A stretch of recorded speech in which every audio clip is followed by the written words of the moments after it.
الله ما عاد يرعبني ظلم يهددني لا شيء أخسره. اعوذ باللہ من الشیطان الرجیم، بسم اللہ الرحمن الرحیم، السلام علیکم ورحمۃ اللہ وبرکاتہ۔ مومنین کرام، مکتب تشیع کا، مکتب جعفریہ کا یہ تو امتیاز رہا ہے کہ ہم نے کسی بھی مکتب کی کبھی بھی توہین نہیں کی۔ یہ ہم میں سے کچھ شریر افراد ہیں جن سے ہم بھی برات کا اظہار کرتے ہیں، وہ اگر کچھ کر دیتے ہیں تو کر دیتے ہیں، لیکن ہمارے جو ذمہ دار علماء ہیں، ہمارے جو مراجع کرام ہیں، وہ کہتے ہیں کہ اہل سنت کی مقدسات کا احترام کرنا ہے۔ حالانکہ حضرت رہبر معظم ہمارے جو سید علی خامنئی صاحب ہیں، انہوں نے یہ فرمایا ہے کہ مقدسات کی توہین، اہل سنت کے مقدسات کی توہین حرام ہے۔ تو حرام کا فتویٰ کتنا گران ہوتا ہے یہ آپ جان سکتے ہیں، لیکن افسوس کا مقام یہ ہے کہ شرارتیں پھر بھی ہو رہی ہیں۔ ہم اہل سنت کو اپنا بھائی سمجھتے ہیں، ان کے مقدسات کی، ان کی امام بخاری کی جو ساستہ ہیں اور دوسری کتابیں، سب کا احترام کرتے ہیں۔ خود میں بذات خود امام بخاری کے احترام کا قائل ہوں، لیکن چونکہ شرارت ہوئی ہے تو حضرت اس شریر جو بنی امیہ کے نسل سے ہے شاید، اور اس کے کوئی ایلیمنٹس ہیں اس بلڈ کے ابھی بھی باقی ہیں، اس نے یہ دیکھیے ہماری کتاب جو ہے اصول کافی، اس میں سے ایک روایت نکالی ہے جس میں یہ کہا گیا ہے کہ حضرت ابو طالب علیہ السلام نے حضرت نبی صلی اللہ علیہ وآلہ وسلم کو دودھ پلایا۔ یہ اس روایت کو لے کر اس نے توہین کی ہے۔ یہ کارٹون آپ کے سامنے اسکرین شاٹ آپ کی خدمت میں موجود ہے۔ تو اب اس نے تو اپنی خباثت دکھائی ہے، لیکن ہم کیونکہ ہماری تربیت ایسی نہیں ہوئی، اور ہم جن ائمہ علیہ السلام کو مانتے ہیں، جس نبی صلی اللہ علیہ وآلہ وسلم کو مانتے ہیں، انہوں نے ہمیں یہ نہیں سکھایا، ان کی تعلیمات سے ہم نے یہ نہیں سیکھا کہ گالی کا جواب گالی دو، توہین کا جواب توہین دو۔ نہیں، ہم تو سر آپ توہین کریں بے شک، ٹھیک، لیکن مکتب جعفریہ کا ماننے والا آپ کو جواب علمی دے گا۔ ہم آپ کو علمی جواب دیتے ہیں۔ تو وہ جو خبیث ہے جس نے یہ حرکت کی ہے، اس کی خدمت میں عرض ہے کہ جناب عالی، اگر ہماری روایت، اور ہمارے ہاں آپ کو یہ ہے کہ اگر کافی کے اندر یہ روایت آئی ہے کہ اگر آپ منصف مزاج ہوتے جا کے ہمارے علماء سے پوچھتے سر وہ اس حدیث کے بارے میں کیا کہتے ہیں، اس حدیث کو کتنا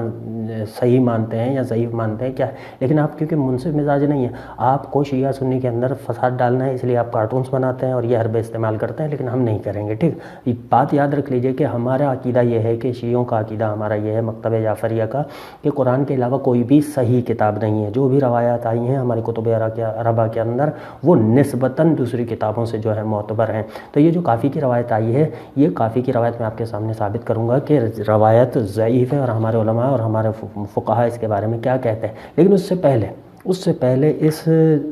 جو شریر انسان نے حرکت کی ہے، میں اس سے یہ سوال پوچھنا چاہتا ہوں، اور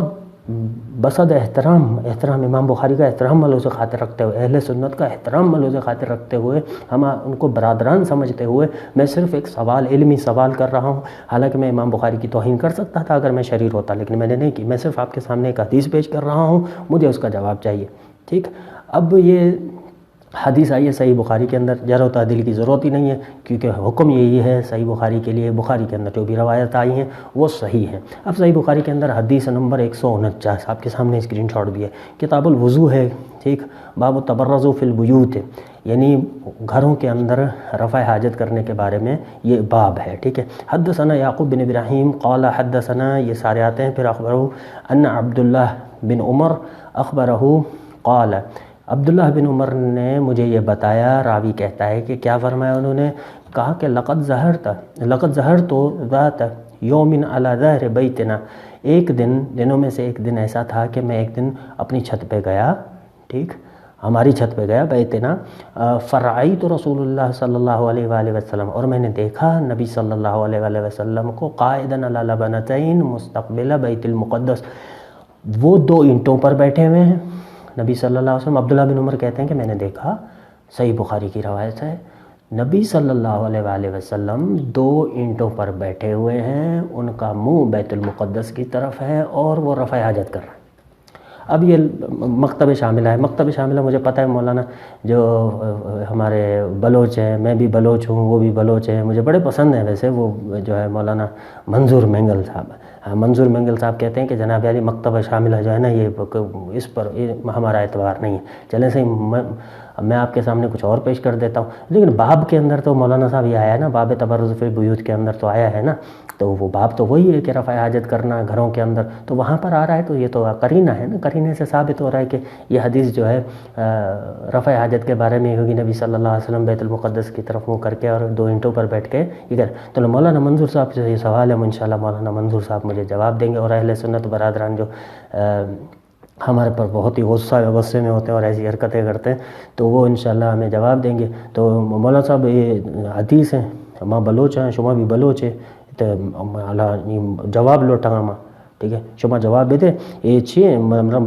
مجھے تو سمجھ میں نہیں آیا تھا یہ کیا ہے, ٹھیک ہے, تو وہ جواب دیں گے انشاءاللہ. تو یہ تھا آپ کی حدیث. اب آتے ہیں ہماری اصول کافی میں جو روایت آئی ہے اس کے بارے میں ہمارے محدثین اور ہمارے علماء رجال کیا کہتے ہیں, وہ آپ کی خدمت میں پیش کروں گا. پہلے وہ روایت دیکھ لیں کہ روایت کے اندر کیا لکھا ہوا ہے. یہ اصول کافی کی روایت ہے, جلد نمبر پہلی نمبر جو جلد ہے اس کے اندر یہ روایت آئی ہے کہ محمد بن یحییٰ عن سعد بن عبداللہ عن ابراہیم بن محمد ثقفی, یہ سارے راوی ہیں اس کے, اور یہ پہنچتا ہے سلسلہ راویوں کا ابی حمزہ جو ہے, اس کے بارے میں گفتگو کروں گا اور کچھ تفصیلی بحث کروں گا. پہلے روایت کو سن لے کہ انہوں نے عن ابی عبداللہ امام جعفر صادق علیہ السلام سے انہوں نے روایت کی ہے کہ لما ولد نبی مقث ایاما لیس له لبن, نبی صلی اللہ علیہ وآلہ وسلم جب پیدا ہوئے تو کچھ دنوں کے لیے ان کے لیے جو دودھ ہے وہ موجود نہیں تھا, ٹھیک ہے. لہذا تو پھر کیا ہوا, فَأَلْقَاهُ ابو طالب علی صدی نفسی, حضرت ابو طالب نے کیا کیا کہ نبی صلی اللہ علیہ وآلہ وسلم کو اٹھایا اور اپنے چھاتی سے لگایا, اپنے سینے سے لگایا. فَأَنزَلَ اللَّهُ فِيهَا لَبَنًا, یہ اللہ تبارک و تعالیٰ سے معجزہ ہوا کہ انہوں نے جو ہے حضرت ابو طالب کے پستانوں کے اندر دودھ جاری کر دیا. فَرَضَ مِنْهُ, اور پھر وہ دودھ پیتے رہے نبی صلی اللہ علیہ وآلہ وسلم ایاماً, بہت دنوں تک. حتی وقع ابو طالب علی حلیمۃ سعدیہ فدفعہ الیہا, پھر وہ حلیمہ سعدیہ جو دائی ہیں نبی صلی اللہ علیہ وآلہ وسلم کی, ان کو حضرت ابو طالب نے دے دیا, لیکن اس سے پہلے جو ہے وہ جو ہے دودھ پلاتے رہے. اب اس کو بنیاد بنا کر ہمارے پر اٹیک کیا گیا ہے, جس کا میں آپ کی خدمت میں جواب دینا چاہوں گا کہ سر پہلی بات تو یہ جو ابو حمزہ بطائنی آیا ہے یہ واقفی ہے, نہ صرف واقفی ہے بلکہ واقفیوں کا سردار ہے. واقفی کون ہے؟ واقفی وہ ہیں جنہوں نے حضرت امام موسیٰ کاظم علیہ السلام کے بعد حضرت امام رضا علیہ السلام کی امامت کا انکار کیا, اور ہمارے پاس یہ دائرہ جو اثنا عشر ہیں ان کے دائرہ سے یہ خارج ہیں. ابو حمزہ بطائنی کی وثاقت بھی ثابت نہیں ہے, اور یہ وکیل تھا امام موسیٰ کاظم علیہ السلام کا. بہت زیادہ خمس, بہت زیادہ مالیات اس کے پاس جمع ہو گئی, اور اس کے دل میں جو ہے وہ پیدا ہوا, یہ غرور پیدا ہوا کہ کچھ علماء فرماتے ہیں کہ وہ پیسوں کی لالچ میں آ گیا, کیونکہ جب امام موسیٰ کاظم علیہ السلام کا انتقال ہوا, ان کی شہادت ہوئی, اس کے بعد امام رضا علیہ السلام کے حوالے کرنے تھے یہ ساری مالیات, یہ ساری دولت جو ان کے پاس جمع ہوئی تھی اسلام کے نام پر, لیکن وہ لالچ میں آ گیا. اس کو پتہ تھا کہ میں اگر امام علی رضا کو امام مان لیتا ہوں تو مجھے ساری جو ہے ملکیت ان کو لوٹانی پڑے گی جو میرے پاس جمع ہے, تو اس نے امامت کا انکار کر دیا. کچھ کہتے ہیں کہ یہ وکیل تھا, اس کو یہ ایکسپیکٹیشن تھی کہ اس کے بعد جو ہے حضرت امام موسیٰ کاظم علیہ السلام کے بعد امامت مجھے ملے گی. یہ امامت کی امیدوں میں گم تھا, امید لگائے بیٹھا تھا, لیکن یہ آس جب پوری نہیں ہوئی تو یہ امام کا دشمن ہو گیا. تو یہ ابو حمزہ بطائنی ہمارے پاس جو ہے مذموم ہے, ملعون ہے, معتون ہے. ہماری جو آپ کی خدمت میں ہمارے علماء کی, رجال کی جو ہے علماء ہیں, ان کی طرف سے آپ کی خدمت میں یہ حدیث جو روایات جو ان کے رائے ہے ان کے بارے میں وہ پیش کر رہا ہوں. معرفت الرجال شیخ طوسی جلد نمبر 2706 کے اندر یہی قصہ آیا ہے کہ جب حضرت امام موسیٰ کاظم علیہ السلام کا انتقال ہوا تو ان کے پاس بہت زیادہ مال تھا, ٹھیک ہے. یہ بھی کہا جاتا ہے وکان عندہ 30,000 دینار, یعنی ان کے پاس جو ہے 30,000 دینار موجود تھے, ٹھیک. 30,000 دینار کے جو ہے لالچ میں آ گئے ابو حمزہ بطائنی, اور اس لالچ کے اندر حضرت امام رضا علیہ السلام کی امامت کا انکار کر دیا. ٹھیک اس کے بعد آتے ہیں اسی صفحے پر اگلی روایت ہے علی بن محمد قال حدثنی قلت جعلت فداک انی قلت، یا ابی حمزہ کے بارے میں کہتے ہیں سوال کیا میں نے تو ان کے بارے میں یہ کہا گیا ہے کہ وہ شدید اہل دنیا کا مالک تھا، اشد اہل دنیا لکھا گیا ہے اس کے بارے میں. ٹھیک تو یہ شیخ طوسی علیہ رحمہ اور کی معرفت الرجال ہے، ہماری رجال کی سب سے بڑی کتاب ہے. اس کے اندر علامہ مجلسی جو کہ ہمارے بہت بڑے عالم دین مرحوم مجلسی، انہوں نے، حالانکہ یہ وہ لوگ ہیں، یہ اخباری ہیں اور اخباریوں کا یہ طریقہ ہوتا ہے کہ اب کسی بھی روایت سے دستبردار ہونا پسند نہیں کرتے، تضعیف کی طرف جلدی نہیں جاتے، لیکن انہوں نے اپنی جو ہے جو شرح لکھی ہے مرآۃ العقول، اس کے اندر کافی کی اس بحث کو کہا ہے. نیچے آپ دیکھ سکتے ہیں الحدیث 27 ضعیف کہا گیا ہے کہ یہ حدیث ضعیف ہے. علامہ مجلسی جیسا بندہ کہہ رہا ہے کہ یہ ضعیف ہے. اس کے بعد آتے ہیں ابن غزائری کی طرف جو کہ ہمارے علماء رجال میں سے